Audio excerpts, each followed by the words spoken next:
আমি পদ্মজা, এপিসোড ৮৮। মাথার উপর দিয়ে একঝাঁক পাখি উড়ে যেতেই গাছের পাতাগুলো নড়ে চড়ে ওঠে। রিদওয়ান চমকে সেদিকে তাকাল। আকাশের অর্ধবৃত্ত চাঁদটি দেখা যাচ্ছে। চাঁদের আলোতে রিদওয়ান আবিষ্কার করল সে প্রচণ্ড শীতেও ঘামছে। তার পায়ের কাছে পড়ে আছে পূর্ণার লাশ। অন্ধকার, ছমছমে পরিবেশ। শেয়ালের ডাক শোনা যাচ্ছে।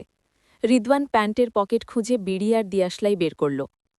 পূর্ণাকে হত্যার পর যখন ভাবল অন্য মেয়েগুলোর মতো চাপাতি দিয়ে কুপিয়ে পূর্ণার লাশ নদীতে ভাসিয়ে দিবে, তখন খলিল উপর থেকে দ্রুত সিঁড়ি ভেঙে নিচে নেমে এসে চাপা স্বরে বললেন, কেসেনি আইতাছে, মনে কয় আমির।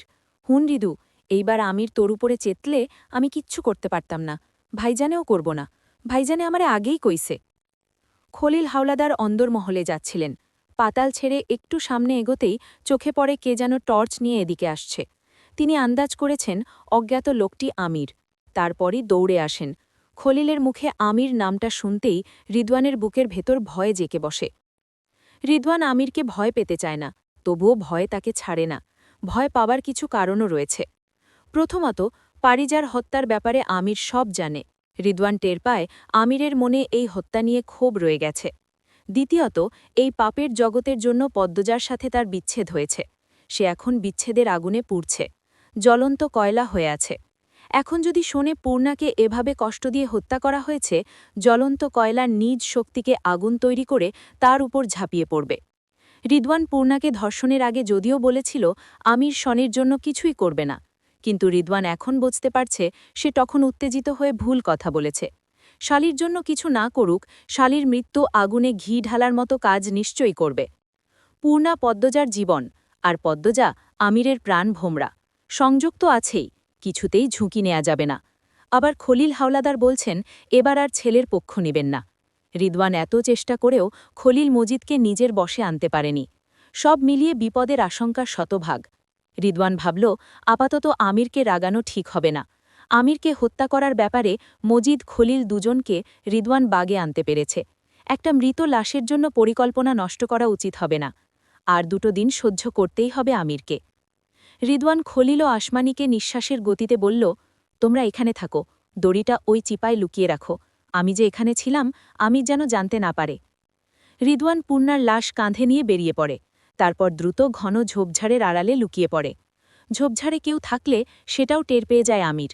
এই ক্ষমতা সে কোথায় পেয়েছে রিদওয়ানের জানা নেই, তবে আমিরের কাছে শুনেছে আমির লুকিয়ে থাকা মানুষটির নিঃশ্বাস ও তাকিয়ে থাকাটা অনুভব করতে পারে।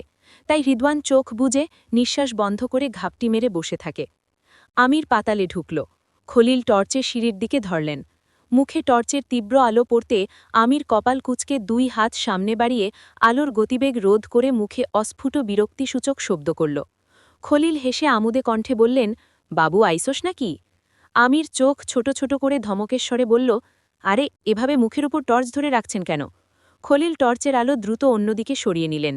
আমির তার হাতের চাবি খলিলের দিকে এগিয়ে দিয়ে বলল, এই যে চাবি। খলিল চাবি হাতে নিয়ে বললেন, কোন সময় থাইকে খাড়াই আছি, চাবি লইয়া আইয়া ভালা করছো আব্বা। আনতে গেলেন না কেন? আমি অন্দরমহলেই ছিলাম। এই তখন যাইতে চাইছিলাম। আমির টর্চ আসমানির মুখের ওপর ধরে বলল, তোর এই সময় এখানে কি? আসমানি তার বোরকা খুলতে খুলতে বলল, রিদওয়ানে ডাকছে। রিদওয়ান কোথায়? জানি না, আমারে আইতে কইয়া নিজের আওয়ার নাম নাই। না আইলেও সমস্যা নাই, তুমি আইসো চলব। আসমানি লম্বা করে হাসল। খলিল বা আসমানির কারো মুখোমুখে একটু আগে ঘটে যাওয়া ঘটনার বিন্দুমাত্র ছাপ নাই। আমির আসমানির নোংরা অঙ্গভঙ্গি দেখে হাসল। আসমানির সামনে সে যতবার আসে ততবার আসমানি বিভিন্নভাবে তাকে আকৃষ্ট করার চেষ্টা করে। গত ৪ বছর ধরে চেষ্টা করে যাচ্ছে, কিন্তু ফল এখনও পায়নি। আমির আসমানির খুব কাছে গিয়ে দাঁড়াল। চাপাস্বরে বলল, খোদার কসম, তোর মতো বেউর দুটো দেখিনি। আমিরের অপমানজনক কথা আসমানির গায়ে লাগা তো দূরের কথা, কানেও ঢোকায়নি। খলিল দরজা খুললেন। ৩ জন একসাথে ভেতরে প্রবেশ করল। দরজা লাগানোর সময় আমির তার টর্চের আলোতে মেঝেতে একটা নূপুর দেখতে পেল। সে ভ্রুকুটি করে এগিয়ে আসে, হাতে নূপুরটি তুলে নেয়। আসমানি পেছন থেকে বলল, আমার নূপুর। এই মুহূর্তে রিদওয়ান ঝোপঝাড়ের পাশে দাঁড়িয়ে আছে। ভাবছে লাশটার কি করা যায়। পাতালে তো এখন ঢোকা যাবে না, সেখানে আমির আছে। অন্দরমহল থেকে রামদা আর বস্তা নিয়ে আসতে অন্দরমহলে যাওয়া যায়। তারপর জঙ্গলের পিছনের ভাঙা দেয়াল টপকে ঘাটে চলে গেলেই নিশ্চিত। ঘাটে তাদের ট্রলার আছে, একবার ট্রলারে উঠতে পারলে পূর্ণার লাশ আর কেউ পাবে না। রিদোয়ান হাতের বিড়ি ফেলে পূর্ণার লাশ রেখে দ্রুত অন্দরমহলে যায়। পূর্ণার ফ্যাকাশে মুখের উপর একটা জোনাকি পোকা বসে। জোনাকি পোকার জ্বলে জ্বলে আবার নিভে যাওয়া আলোয় পূর্ণার মুখটা আরও ভীষণ অসহায় দেখাচ্ছে, বুক মোচড় দিয়ে ওঠার মতো। পূর্ণার 2 হাত নিস্তেজ হয়ে ঘাসে পড়ে আছে। সারা জনমের জন্য সে ঘুমিয়ে পড়েছে। এই পৃথিবীর বুকে তার 21 বছরেরই জীবন ছিল। কি হতো যদি আরও কয়টা দিন সে বাঁচতে পারত? রিদওয়ান ভীষণ উত্তেজিত। শত শত খুন করার পর এই প্রথম কোনো মৃতদেহ নিয়ে সে বিপাকে পড়েছে। অন্দরমহলের সামনে এসে দেখে পদ্মজা দাঁড়িয়ে আছে। পদ্মজার সাথে কথা বলছে প্রান্ত। প্রান্ত কি পূর্ণার খোঁজে এসেছে? রিদওয়ান এক হাতে নিজের ঘাড় মাসাজ করল। অন্দরমহল থেকে বস্তা বা রামদা আনা এখন বিপজ্জনক। পদ্মজা বুদ্ধিমতী, তার রিদওয়ানকে সন্দেহ করার সম্ভাবনা শতভাগ। সন্দেহ না, এই মেয়ে নিশ্চিত হয়ে যাবে। লতিফাকে দেখা যাচ্ছে না, তাহলে ওকে দিয়ে সাহায্য নেয়া যেত। এখন কি করবে সে? রিদওয়ানের মাথা ফাঁকা হয়ে যায়। পরক্ষণেই মন বলে উঠল, সামান্য নারীকে সে কেন ভয় পাবে? তারপর আবার ভাবল, না, এখন আমির বা পদ্মজার মুখোমুখি হওয়া যাবে না। এতে বহু কাঙ্ক্ষিত সাজানো পরিকল্পনা ভেস্তে যেতে পারে। রিদওয়ান উল্টো ঘুরে জঙ্গলে ছুটে আসে। পূর্ণার লাশের পাশে এসে দাঁড়ায়। আরেকটা বিড়ির জন্য পকেটে হাত দেয়। বিড়ি নেই। সে পায়চারি করতে করতে ভাবতে থাকল, কি করা যায়? হুট করে তার মাথা কাজ করে। ট্রলারে করে পূর্ণার লাশ নিয়ে দূরে চলে যাবে। পথে কোনো না কোনো ব্যবস্থা হবে। ভাবতে দেরি হলেও কাজে দেরি করল না। সে পূর্ণার লাশ কাঁধে তুলে নিল। জঙ্গল পেরিয়ে ভাঙা ফটকের সামনে এসে দাঁড়াল। ভাঙা অংশ কম। পূর্ণার লাশ নিয়ে একসাথে বের হওয়া সম্ভব নয়। আগে রিদওয়ানকে বের হতে হবে, তারপর পূর্ণার লাশ টেনে বের করতে হবে। রিদওয়ান পূর্ণার লাশ রেখে নিজে আগে বের হওয়ার জন্য উদ্যত হল। বাইরের দৃশ্য দেখে সঙ্গে সঙ্গে সে চমকে গেল। বাইরে 4 জন লোক দাঁড়িয়ে আছে। তারা নিজেদের মধ্যে আলোচনা করছে। একজন ইয়াকুব আলী, যিনি গত 4 বছর ধরে মজিদ হাওলাদারের মাতবর পদের প্রতিদ্বন্দ্বী। সাথে ওনার বিয়ে পাশ ছেলে ইউসুফ, আর রয়েছে চামচা 2 জন। তারা এই রাতের বেলা গাঢ় অন্ধকারে এখানে কি করছে? একই দিনে এত বিপদ! রিদওয়ান তার ঠোঁট ভেজাল। নিজেদের গোলকধাঁধায় আটকে রাখা এলাকা যেন এখন নিজেদের জন্যই গোলকধাঁধা হয়ে দাঁড়িয়েছে। কয়দিন আগে ইয়াকুব আলীর এক লোক এখানে এসেছিল, তারপর আমিরের হাতে খুন হল, আর এখন ইয়াকুব আলী নিজে তার ছেলেকে নিয়ে এসেছেন। কি চাচ্ছে এরা? কিছু কি সন্দেহ করেছে? যদি নারী পাচার সম্পর্কিত কিছু জেনে থাকে? ভাগতেই রিদওয়ানের হৃৎপিণ্ড ছ্যাঁত করে উঠল। কেউ যেন তার হৃৎপিণ্ডে গরম খুন্তি ছুঁয়ে দিয়েছে। রিদওয়ান নিজেকে আড়াল করে নেয়। ইয়াকুব আলী চলে যান। রয়ে যায় বাকি 3 জন। তারা চারপাশ তীক্ষ্ণ দৃষ্টি মেলে দেখছে। এই খবর দ্রুত মজিদ এবং খলিলকে দিতে হবে। হৃদত দ্রুত সরে আসে। পূর্ণার লাশ দেখে সে থমকে দাঁড়ায়। এক মুহূর্তের জন্য সে পূর্ণার কথা ভুলে গিয়েছিল। আগে এই লাশের ব্যবস্থা করতে হবে। এই মুহূর্তে সে একা হয়ে পড়েছে। মজিদ হাওলাদার বাড়িতে নেই। খলিল হাওলাদার আমিরের সাথে পাতালে রয়েছেন। দলের কেউও আপাতত কাছে নেই। সব মিলিয়ে জগা খিচুড়ি অবস্থা। রিদওয়ান পূর্ণার লাশ আবার কাঁধে তুলে নিল। একটা মৃত নিস্তেজ দেহ নিয়ে টানা হ্যাচড়া করে দম বেরিয়ে যাচ্ছে। মাথার রগ দপদপ করছে। এতদিনের অভিজ্ঞতা আজ রিদওয়ানের কোনো কাজেই লাগছে না। কোনো পথ খুঁজে পাচ্ছে না। আচ্ছা, আমির তার জায়গায় থাকলে কি করত? কিছু তো করতই। রিদওয়ান নিজের উপর বিতৃষ্ণা নিয়ে বলল, আব্বা, কাকা ঠিকই বলে, আমিরের মাথার এক ফোঁটা বুদ্ধি আমার মাথায় নাই। অনেক ভাবাভাবির পর রিদওয়ান পূর্ণার লাশ একটি গাছের পাশে রাখল। তারপর শির দ্বারা সোজা করে দাঁড়াল। এলোমেলো চুলগুলো ঠিক করে অন্দরমহলে গেল। সদর ঘরে পদ্মজা বসে আছে। পদ্মজার চোখে মুখে দুশ্চিন্তার ছাপ স্পষ্ট। রিদওয়ান অবাক হওয়ার ভান ধরে প্রশ্ন করল, এই রাতের বেলা সবাই এমন তবদা লেগে বসে আছে কেন? পদ্মজা রিদওয়ানের দিকে ঘুরেও তাকাল না। প্রান্ত বলল, মেজো আবাকে খুঁজে পাননি। রিদওয়ান 1 গ্লাস পানি খেয়ে হেসে বলল, এই মেয়ে বাদরের মতো, দেখো কার বাড়িতে আছে। আপার আজ কোথাও যাওয়ার কথা না, যেতেও পারে। কথা শেষ করে রিদওয়ান নিজ ঘরে চলে গেল। ঘরে এসে এসে অস্থির হয়ে ওঠে। দ্রুত তোশকের নিচ থেকে বড় একটা বস্তা নেয়, ছোট করে ভাঁজ করে। তারপর ভাঁজ করা বস্তা শার্টের ভেতর বগলে নিয়ে বেরিয়ে পড়ল। রামদা নিতে চেয়েছিল, কিন্তু রামদা লোকানোর মতো জায়গা তার শরীরে নেই। সে চারপাশ চোখ বুলিয়ে সাবধানে আবার জঙ্গলে আসে। পূর্ণার লাশ বস্তার ভেতর ভরে কাঁধে তুলে নেয়। অন্দরমহলের চারপাশ সুপারি গাছে আচ্ছাদিত। সুপারি গাছ আর রাতের অন্ধকারকে কাজে লাগিয়ে রিদওয়ান গেটের কাছে খুব সহজেই চলে আসে। গেটের দারোয়ান মুত্তালিব ঝিমুচ্ছেন। মুত্তালিব মজিদের বিশ্বস্ত দারোয়ান, সে এই বাড়ি সম্পর্কিত সবকিছু জানে, কিন্তু কখনো খুন হতে দেখেনি বা খুন হওয়া লাশও দেখেনি।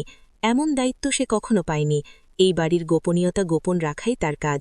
রিদওয়ান বাধ্য হয়ে মুত্তালিবকে নতুন দায়িত্ব দেওয়ার জন্য ডাকল। মুত্তালিব কাকা। মুত্তালিব পিটপিট করে তাকালেন। রিদওয়ানের মুখটা স্পষ্ট চোখের সামনে ভাসতেই তিনি চট করে উঠে দাঁড়ালেন। রিদওয়ান ইশারায় শান্ত হতে বলল। মুত্তালিব উৎসুক হয়ে তাকালেন। রিদওয়ান তার কাঁধের বস্তা মুত্তালিবের পায়ের কাছে রাখে। মুত্তালিব প্রশ্ন করলেন, বস্তার ভিতর কি তা? রিদওয়ান শান্তস্বরে জানাল, লাশ। রিদওয়ান শান্তস্বরে বললেও মুত্তালিবের জন্য এই শব্দটি ভয়ানক ছিল। তিনি চমকে উঠলেন। রিদওয়ান চারপাশ দেখে বলল, আপনাকে একটা কাজ করতে হবে, বিনিময়ে বেতনের চেয়ে ৩ গুণ পাবেন। মুত্তালিবের বেতন সাধারণ বেতনের চেয়ে ৩ গুণ এমনিতেই, তার উপর আরও ৩ গুণ মানে রাজপ্রাসাদ জেতার মতো লোভনীয় প্রস্তাব। মুত্তালিবের চোখ দুটি চকচক করে ওঠে। অর্থের লোভে মনের ভয় চাপা পড়ে যায়। তিনি অভিজ্ঞ স্বরে সাহস নিয়ে বললেন, তুমি খালি কও, বাকি কাম আমার।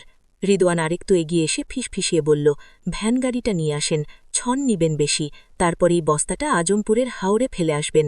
মুত্তালিব মনে মনে অপ্রস্তুত হয়ে পড়েন। ভয়টা আবার জেগে ওঠে, কিন্তু অর্থের জন্য তিনি জোর করে ভয়কে চাপা দেওয়ার চেষ্টা করলেন। এতগুলো টাকা জলে ভাসিয়ে দেওয়া যায় না, তার চেয়ে একটা দেহ জলে ভাসিয়ে দেওয়াই উত্তম। তিনি ভ্যানগাড়ি নিয়ে আসেন।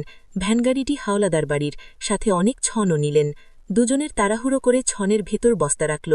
রিদওয়ান বলল, সাবধানে কাজ করবেন, এমন জায়গায় ফেলবেন যাতে কেউ লাশ খুঁজে না পায়। মুত্তালিব চারপাশ দেখে ঢোক গিললেন। তার চোরা চাহনি, তিনি আতঙ্কিত, কিন্তু তার রিদওয়ানের সামনে প্রকাশ করতে নারাজ। তিনি রিদওয়ানকে আশ্বস্ত করলেন, কোনো ভুল হবে না, কাম সাইরাই আমি আইতাসি। সকালেই আপনি আপনার টাকা পেয়ে যাবেন, বলল রিদওয়ান।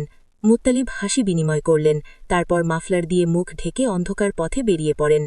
মুত্তালিবের পা বারবার ফসকে যাচ্ছে, তিনি ভয় পাচ্ছেন, যদি কেউ টের পেয়ে যায় তখন কি হবে। তিনি ঘামছেন, হাতও কাঁপছে। পথে ১-২ লোকের সাক্ষাৎ পেয়ে তিনি নিঃশ্বাস নিতেও ভুলে গিয়েছিলেন। তিনি জানেন না কার লাশ নিয়ে তিনি পথ পাড়ি দিচ্ছেন। বারবার মনে হচ্ছে বস্তার ভেতর থেকে লাশটি বেরিয়ে এসে তার গলা চেপে ধরবে, রক্ত চুষে খাবে। চিরচেনা পথ কাটকে তার পরিত্যক্ত মনে হচ্ছে। নিজের নিঃশ্বাসের শব্দে নিজেই উৎকণ্ঠ হয়ে উঠছেন বারবার। আটপাড়া ছেড়ে নোয়াপাড়ায় আসেন। রাস্তার ২ ধারে গাছগাছালি, তারপর যতদূর চোখ যায় বিস্তীর্ণ ক্ষেত। তিনি হাঁপিয়ে উঠেছেন, ভয়ে বুকে চাপ অনুভব করছেন। আজমপুর যেতে পথে থানা পড়ে। থানার সামনে দিয়ে তিনি কি করে যাবেন, যদি কেউ বুঝে যায়? এই চিন্তায় রক্ত চলাচল বন্ধ হওয়ার উপক্রম হয়েছে। ভয়ে রক্ত হিম হয়ে গেছে। তিনি ক্লান্ত হয়ে গাড়ি থামালেন। মিনিট ৬ পথের ধারে বসে বিড়ি ফুঁকলেন। ভয় কিছুতেই কাটছে না। বুকের ভেতর একটা যন্ত্রণা শুরু হয়েছে। টাকার লোভে এত বড় ঝুঁকি নেওয়া ঠিক হয়নি। তিনি ভাবলেন, ও বাড়িতে তো এই কাজ করার অনেক মানুষ আছে, তাকেই কেন এই কাজ দেওয়া হলো? এই লাশের সাথে কি কোনো বড় বিপদ জড়িত? মুত্তালিবের লাশের মুখ দেখার কৌতূহল জাগল। তিনি চারদিক দেখে বস্তার মুখ খুলেন। বেরিয়ে আসে চেনা শ্যামবর্ণের মুখটা, গলায় গাঢ় দাগ, চোখে মুখে আঁচড়। মুত্তালিব ভয়ে কান্না করে দিলেন।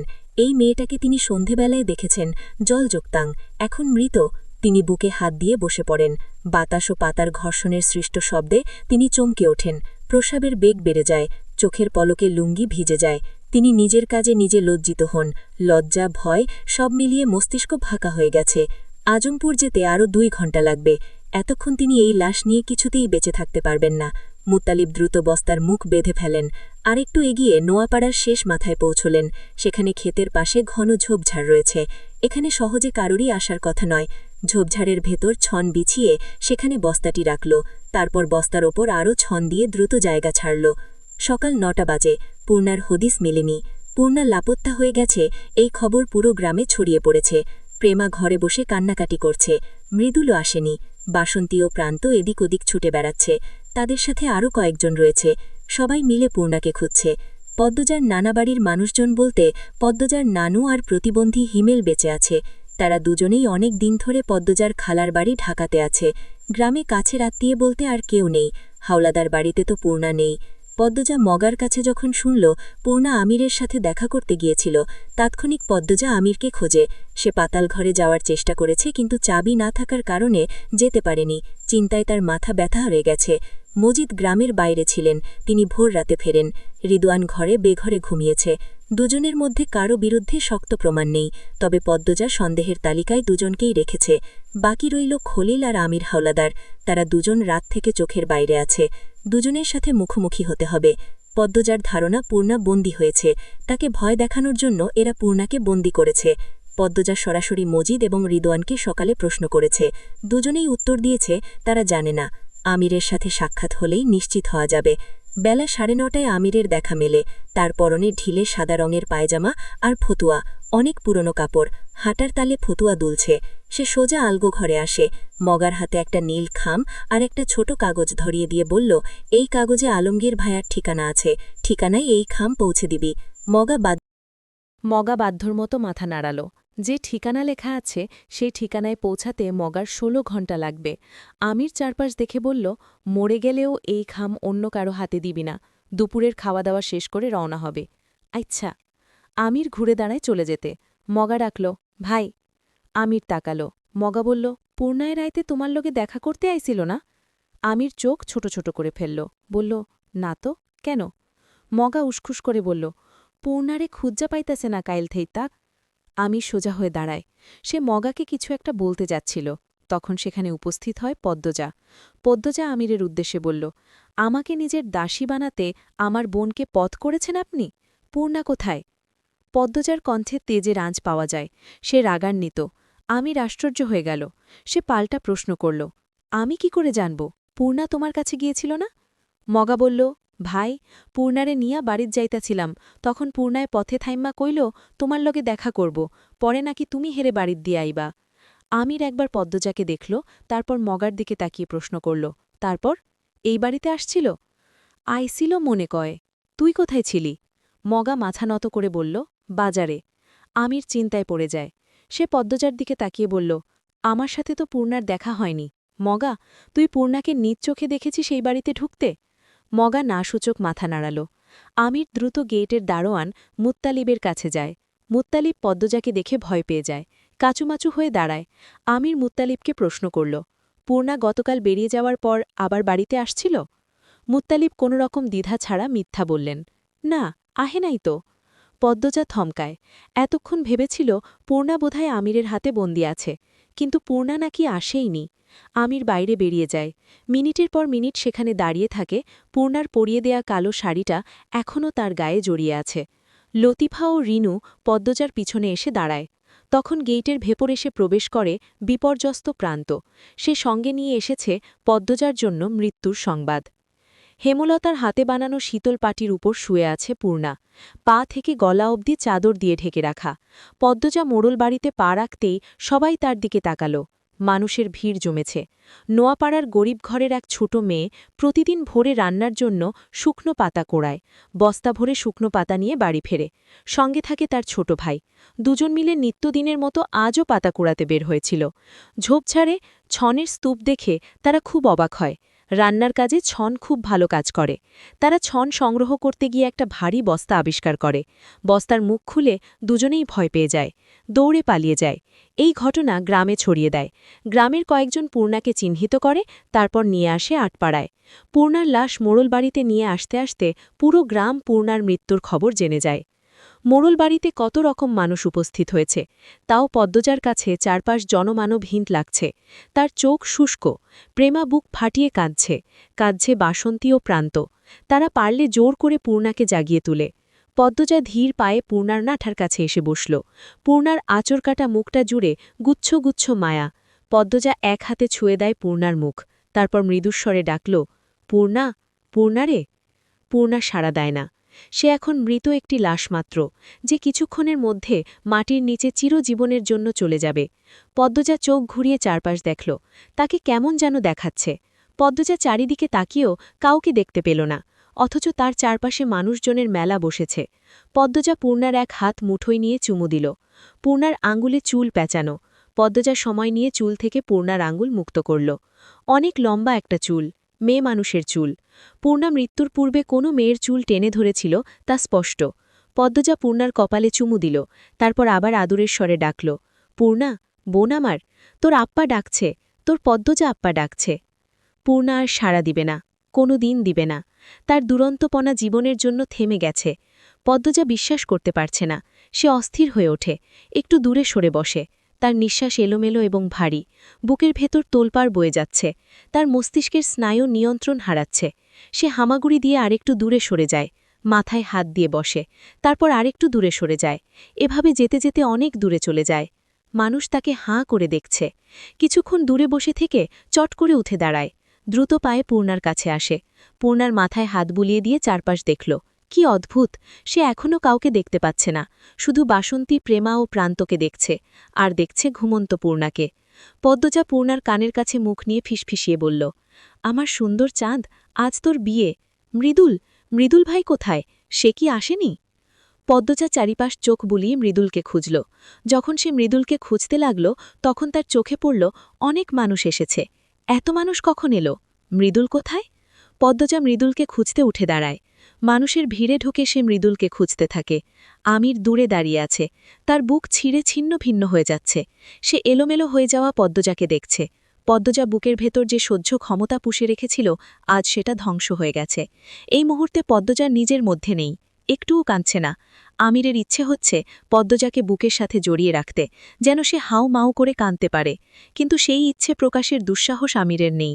সে এগিয়ে এসে পূর্ণার মুখের দিকে তাকাল। পূর্ণা খুন হয়েছে শুনে আমির, রিদওয়ান, খলিল আর মজিদকে সন্দেহ করেছিল, কিন্তু আমিরের জানা মতে এরা এত বড় ভুল করবে না। তারা কখনো ঝোপঝাড়ে লাশ ফেলে না, তারা নদীতে ভাসিয়ে দেয়, যাতে প্রমাণ মুছে যায়। কিন্তু পূর্ণার শরীরে এখন অগণিত প্রমাণ পাওয়া যাবে। একজন কুখ্যাত অপরাধী হিসেবে আমির নিশ্চিত এমন বোকামি একমাত্র প্রথম খুন করা কেউই করবে, অথবা যাকে দায়িত্ব দেয়া হয়েছে লাশ গুম করার, সে বোকা। অলন্দপুরে তারা ছাড়া আর কে হতে পারে? বাসন্তী হাতের নাড়াচাড়ায় পূর্ণার পায়ের চাদর সরে যায়। তার এক পায়ের নুপুর দেখে আমিরের গায়ের পশম দাঁড়িয়ে যায়। সঙ্গে সঙ্গে আমির রাগে হাত মুষ্টিবদ্ধ করে ফেলে। তার চোখের রং পাল্টে যায়, চোয়াল শক্ত হয়ে আসে। এবার সে নিশ্চিত এই কাজ কারা করেছে। আমির দ্রুত পায়ে সবার অগোচরে মোড়ল বাড়ি ছাড়ে। তার গন্তব্য আজিদের বাড়ি। মৃদুল, সে আজ বেজায় খুশি। ট্রলার নিয়ে এসেছে বউ নিতে, সাথে এসেছে মা বাবা সহ আত্মীয় স্বজন। গতকাল তার আসার কথা ছিল, কিন্তু আসতে পারেনি। জুলেখা প্রথম রাজি হননি। যখন দেখলেন মৃদুল সত্যি তাদের ছেড়ে চলে যাচ্ছে, তখন তিনি হার মানলেন। বললেন তিনি এই বিয়েতে রাজি। তিনি ছেলের বিয়েতে থাকতে চান, আর কাছের কয়েকজনকে নিয়ে তারপর বউ আনতে যেতে চান। আত্মীয়দের নিয়ে তৈরি হতে হতে রাত হয়ে যায়। তারপর নিজেদের ট্রলার নিয়ে বেরিয়ে পড়ে বিয়ের উদ্দেশ্যে। জুলেখা এখনও গাল ফুলিয়ে বসে আছেন। তিনি মন থেকে এই বিয়েতে রাজি নন। মৃদুলের তাতে যায় আসে না, তার মা বাবা বিয়েতে থাকছে এটাই অনেক। আটপাড়ার খালে এসে ট্রলার থামে। খাল থেকে পূর্ণাদের বাড়ি যেতে মিনিট 5 লাগে। উত্তেজনায় মৃদুলের বুক কাঁপছে, তার ঠোঁটে হাসি লেগেই আছে। যে কোনো কথায় সে হাসছে। ট্রলার থেকে নামার সময় একটা কালো ব্যাগ হাতে তুলে নেয়। মৃদুলকে ব্যাগ নিতে দেখে তার এক ভাই বলল, আরে ব্যাটা, ব্যাগ আমার কাছে দে, তুই জামাই মানুষ। মৃদুল দিতে রাজি হল না। এই ব্যাগে থাকা প্রতিটি জিনিস লাল, সে নিজে পূর্ণার জন্য পছন্দ করে কিনেছে। ব্যাগের সব কিছু দিয়ে আজ পূর্ণা সাজবে। সে নিজের হাতে এই ব্যাগ পূর্ণার হাতে দিতে চায়। মৃদুল নাছোড় বান্দা, তার ভাই তার সাথে তর্ক করে পারল না। মৃদুল খুশির জোয়ারে ভাসছে। সে সবার আগে আগে হেঁটে যায়। মিনিট 2 হাঁটার পর মোড়ল বাড়ির সামনে সে ভিড় দেখতে পেল। মৃদুল অবাক হল, গ্রামবাসীকে দাওয়াত দেয়া হলো নাকি? নিজে নিজে উত্তর খুঁজে নিল, দাওয়াতই হবে। পূর্ণা কত পাগল। মৃদুল হাসল, কিন্তু সেই হাসি মিলিয়ে গেল বাড়ির কাছাকাছি এসে। বাড়ি থেকে কান্নার স্বর ভেসে আসছে। জুলেখা বললেন, বাড়ির ভিতরে কান্দাকাটি হইতেছে না? মৃদুল চুপসে গেল, মনে মনে প্রশ্ন করল, পদ্মজা ভাবির সাথে আবার কিছু হলো নাকি? সে দৌড়ে বাড়ির ভেতর ঢোকে। মানুষজনকে ঠেলে ঠুলে পূর্ণার লাশের সামনে এসে দাঁড়ায়। পূর্ণার লাশ দেখেই চোখ বন্ধ করে ফেলল। খুশিতে মাথা নষ্ট হয়ে গেল নাকি? চোখ কী সব দেখছে? মৃদুল আবার চোখ খুলল। পূর্ণাকে পা থেকে মাথা অবধি দেখল। পূর্ণার পায়ে এখনও আলতা লেগে আছে, কাদামাখা লাল টুকটুকে দুটো পা। এই পায়ে হেঁটে দৌড়ে তার কাছে আসার কথা ছিল না, অথচ কেমন নিস্তেজ হয়ে শুয়ে আছে পূর্ণা। মৃদুল তার হাতের ব্যাগটা বুকের সাথে জড়িয়ে ধরে। পূর্ণার মাথার কাছে চলে আসে। পূর্ণার মাথাটা নিজের কোলে নিয়ে ছলছল চোখে সবার দিকে তাকায়। বাসন্তী মৃদুলকে দেখে আরও জোরে কাঁদতে থাকলেন। ঘটনাটা বুঝতে মৃদুলের অনেক সময় লাগে। সে পূর্ণার গালে আলতো করে থাপ্পড় দিয়ে পূর্ণাকে ডাকল। ভালোবাসার মানুষের সাথে সংসার করার আশায়, পবিত্র মিলনের আকাঙ্ক্ষায় সে ছুটে এসেছে। কিন্তু সে মানুষটি নাকি মৃত। মৃদুল অবাক চোখে তার মা বাবার দিকে তাকায়। কেমন স্বপ্ন লাগছে সব। পুলিশ এসে ভিড় কমিয়ে দেয়, লাশের আশপাশ থেকে সবাইকে সরে যেতে বলে। মৃদুল বোকা বোকা চোখে পুলিশদের দিকে তাকায়। একজন পুলিশ তার বাহু ধরে সরে যেতে বললে মৃদুল পূর্ণাকে অনুরোধ করে বলল, পূর্ণা, এই পূর্ণা, ওঠো, আমার শেষ কথাটা রাখো, ওঠো তুমি, আমি তোমারে নিয়ে যাইতে আইছি। মৃদুল দ্রুত ব্যাগের চেন খুলল। তার হাত কাঁপছে। এসব কি হলো? কেন হলো? পৃথিবীটা এরকম করে ভেঙে যাচ্ছে কেন? বুকের ভেতর কিসের এত শব্দ? সে ব্যাগ থেকে লাল টুকটুকে বেনারসি বের করল। তারপর সেই বেনারসি পূর্ণার বায়ে জড়িয়ে দিয়ে পূর্ণাকে বলল, আমরা যে ঘরে সংসার পাতাম সেই ঘর আমি সাজায় আইছি পূর্ণা, সুন্দর করে সাজায় আইছি। পুলিশ তাড়া দিচ্ছে। কেউ ছোঁয়া লাগে লাশ তারা নিয়ে যাবে পরীক্ষার জন্য। খুন হওয়া লাশ ছোঁয়ার অনুমতি নেই। কিন্তু মৃদুল জাপটে ধরে রেখেছে পূর্ণাকে। পদ্মজা দূরে বসে আছে, হাঁটুতে থুতুনি ঠেকিয়ে মৃদুলকে দেখছে। তার ঠোঁটে হাসি লেগে আছে, যেন সত্যি মৃদুল বিয়ে করতে এসেছে। আর বিয়ে হচ্ছে। মানুষগুলো একবার পদ্মজাকে দেখছে, আরেকবার মৃদুলকে। মৃদুলের বাবা মৃদুলকে বলে পূর্ণাকে ছেড়ে দিতে। মৃদুল আরও শক্ত করে ধারে। সে বিড়বিড় করছে, পূর্ণাকে কানে কানে কিছু বলছে। যখন দুজন লোক মৃদুলকে টেনে তুলতে নিল, মৃদুল চিৎকার করে কেঁদে উঠল, পূর্ণা, আমার পূর্ণা, তুমি ওঠো না কেন? আম্মা, আম্মা তুমি কই? আম্মা, চুড়ি বাইর করো, আলতা বাইর করো, আরও কি কি আছে না, সব বাইর করো আম্মা। পূর্ণারে সাজাইবা সবাই, আমি বিয়া করব আম্মা। আম্মা, আম্মা পূর্ণারে উঠতে কও। আম্মা, ওরে কারা মারছে? আম্মা। মৃদুলের পাগলামি দেখে ভরকে যান জুলেখা। এত বড় ছেলে কেমন হাউমাউ করে কাঁদছে কেন? তিনি দৌড়ে মৃদুলের পাশে আসেন। মৃদুল জুলেখার দিকে তাকিয়ে বলল, আম্মা, মরা মানুষরে বিয়া করা যায় না? আমারে বিয়া দাও আম্মা, তারপর একলগে কবর দাও। আমি ওরে ছাড়া কেমনে থাকমু আম্মা? মৃদুল পূর্ণাকে বেনারসি দিয়ে পেঁচিয়ে ফেলে। তাকে মানুষজন খামচে ধরেও আটকাতে পারছে না। সে পূর্ণাকে শাড়ি দিয়ে পেঁচিয়ে শক্ত করে বুকের সাথে জড়িয়ে রাখে। তার দুই হাত টেনে ছোটাতে চেষ্টা করে সবাই, কিন্তু পারছে না। মৃদুল কিছুতেই পূর্ণাকে ছাড়বে না। আকাশের মালিক যেন নিজ দায়িত্বে মৃদুলের ওপর শক্তির ভাণ্ডারের সব শক্তি ঢেলে দিয়েছেন। এভাবে চলতে থাকলে লাশ পচে যাবে, তদন্তও ঠিকঠাক হবে না।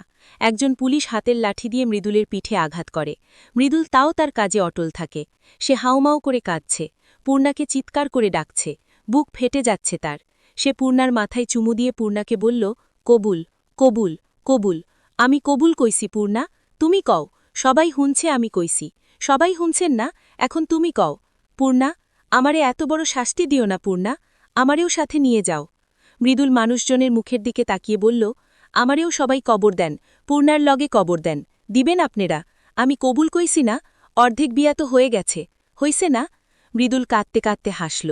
জুলেখা কান্না শুরু করেছেন। মৃদুলের এমন পাগলামি তিনি সহ্য করতে পারছেন না। ছেলেটা পাগল হয়ে গেল নাকি? তার কলিজার টুকরা এমন করে কাঁদছে কেন? কিসের অভাব তার? নিজের জীবনের বিনিময়ে হলেও তিনি মৃদুলকে সুখী দেখতে চান। তিনি মনে মনে চাইছেন অলৌকিক কিছু হোক, মেয়েটা জেগে উঠুক, মৃদুল হাসুক। মৃদুলের পিঠ ছিঁড়ে যাচ্ছে আঘাতে আঘাতে। তারা সবাই উন্মাদ এক প্রেমিককে আঘাত করছে যেন, পূর্ণাকে ছেড়ে দেয়।